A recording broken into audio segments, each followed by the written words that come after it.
Nakabato na sang pagpamahog o kon bomb threat ang pila ka mga bulutuan sa syudad kag probinsya sang Iloilo subong nga adlaw Nobyembre 18.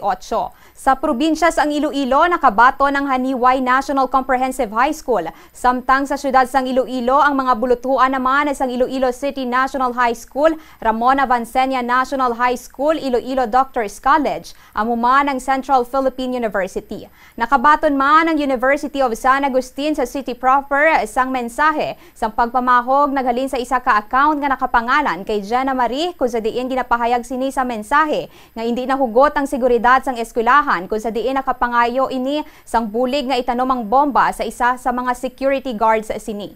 Ang mga bulutuan nga nakabaton sang bomb threat gilayon nga ginpan-suspend ang klase kag opisina kag ginpapauli ang mga estudyante agod masiguro ang ila seguridad.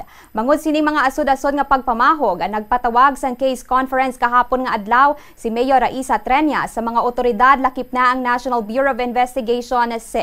Sa interview sang Bombo Radio kay Attorney Arnold Diaz, Assistant Regional Director sang NBI 6, iyagin pahayag nga nagasugod na ang ila investigasyon kung sa diin ila ginatipon na tanan nga mga mensahe sang pagpamahog kag account sang mga sender. Suno kay Attorney Diaz, agod nga mapadasig kag matulid gid ang sa likod sang pagpamahog, ila ginpasa sa ila main office sa Manila ang tanan nga digital and electronic evidence para sa technical assistance sa bangod nga may yara sila sa mga personnel nga highly trained expert sa information technology field.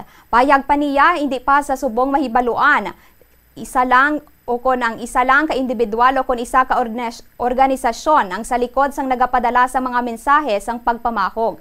Nagapanawagan ang National Bureau of Investigation 6 sa tanan nga mga biktima kag mga institusyon nga magkooperar gid sa ila investigasyon agod mapadasig nga matulid ang sa likod sa mga mensahe nga nagapadala sang pagpamahog. So, as of yesterday, nagsugod na kami. Tapos, nag-advise mo kami sa general public, especially sa mga victims ng bomb threat, sa mga schools na nito, to report the matter sa office. So may nagpasa na sa mga digital kag electronic evidence sa amon office. So hindi po ninamon and we forwarded it sa amon main office sa Manila for technical assistance.